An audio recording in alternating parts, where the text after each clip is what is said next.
Friedrich Naumann Foundation et Mounoune ont organisé la première édition de Vendredi libéral le vendredi 19 février 2021 autour du thème Regard croisé, le Parlement dans le système politique ivoirien. Son Excellence Ngo Ebek, ambassadeur de la République fédérale d'Allemagne en Côte d'Ivoire, a dit être pressé de voir les résultats des législatives du 6 mars 2021.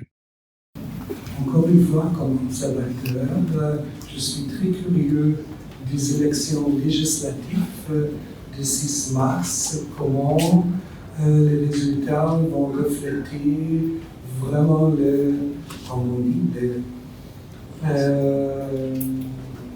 des opinions du peuple ivoirien.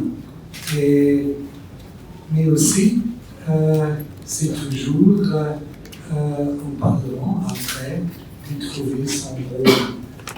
Chez nous, on a un rôle de faire le Covid-19 parce que là, on a aussi des décrets du gouvernement qui décident, chez nous en Allemagne, avec les pays fédéraux, mais là aussi, le Parlement a déjà fait des complaints. Ah oui, on n'est pas vraiment, on ne participe pas vraiment au débat, aux décisions, même si ce sont des grandes restrictions des droits humains aussi chez nous.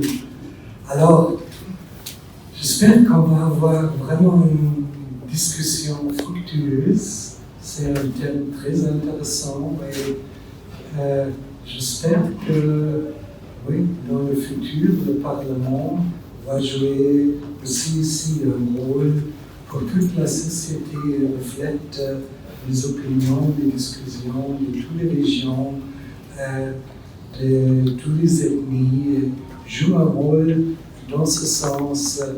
On parle toujours de la cohésion sociale. La cohésion sociale aussi pour la réconciliation ici en Côte d'Ivoire. Le professeur Geoffroy Kwao, panéliste, a développé le thème enjeux juridiques, politiques et sociaux du Parlement. Selon lui, si d'aventure pendant les législatives du 6 mars 2021, l'opposition remportait, le président de la République ne pourrait pas gouverner parce que tous les projets de loi qu'il va envoyer à l'Assemblée nationale seront rejetés. Le 6 mars prochain, 7 500 000 électeurs se rendront aux urnes pour élire 250 députés pour la deuxième législature de la troisième République. La nature présidentielle du régime politique ivoirien fait de l'élection du président de la République la pierre angulaire du cycle électoral national au détriment des autres scrutins en général et particulièrement du scrutin législatif. En effet, contrairement à une opinion admise, le député est un acteur de développement. C'est avec la loi qu'on change la société. L'auteur de la loi, c'est justement le député, législateur par excellence. Quand un candidat à la députation dit aux électeurs qu'il va construire des écoles, des hôpitaux, des routes, augmenter le pouvoir d'achat des populations, créer des emplois, mesdames et messieurs, il ne dit pas faux. Il est dans le politiquement correct. Il en a la compétence, le pouvoir, la prérogative. Tous ces travaux par moi suscités relèvent de la dépense publique. Or, celle-ci est définie par la loi de finances, c'est-à-dire le budget.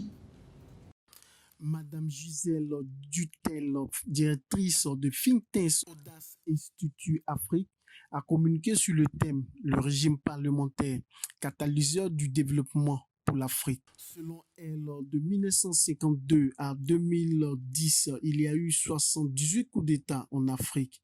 Il est démontré que les pays à régime parlementaire sont les mieux gouvernés au regard des indices de développement et de bonne gouvernance tels que Mo Ibrahim. Et là, on revient un petit peu à la Côte d'Ivoire et pas seulement à ce régime parlementaire d'un point de vue africain. Ça éviterait que certaines ethnies attendent leur tour. Ce serait vraiment l'occasion pour que chacun puisse participer. Parce qu'il faut dire que la démocratie qui arrive en Afrique se heurte finalement à une période, je veux dire, de transition entre deux systèmes de pensée. C'est ce qu'on appelle l'hétéronomie et l'autonomie. Donc dans un système d'hétéronomie, c'est un système dans lequel le pouvoir vient de Dieu. Il s'agit d'une organisation collective avec un pouvoir qui vient d'en haut.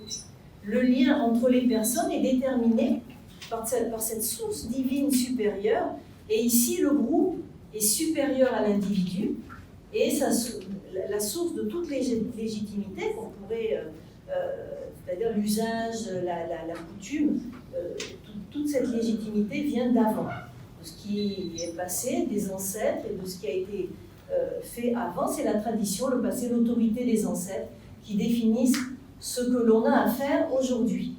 Magloire Ndeye, chef de bureau Friedrich Naumann Foundation, a annoncé que les vendredis libéraux sera institutionnalisé pour permettre aux amis de la liberté de se rencontrer et d'échanger.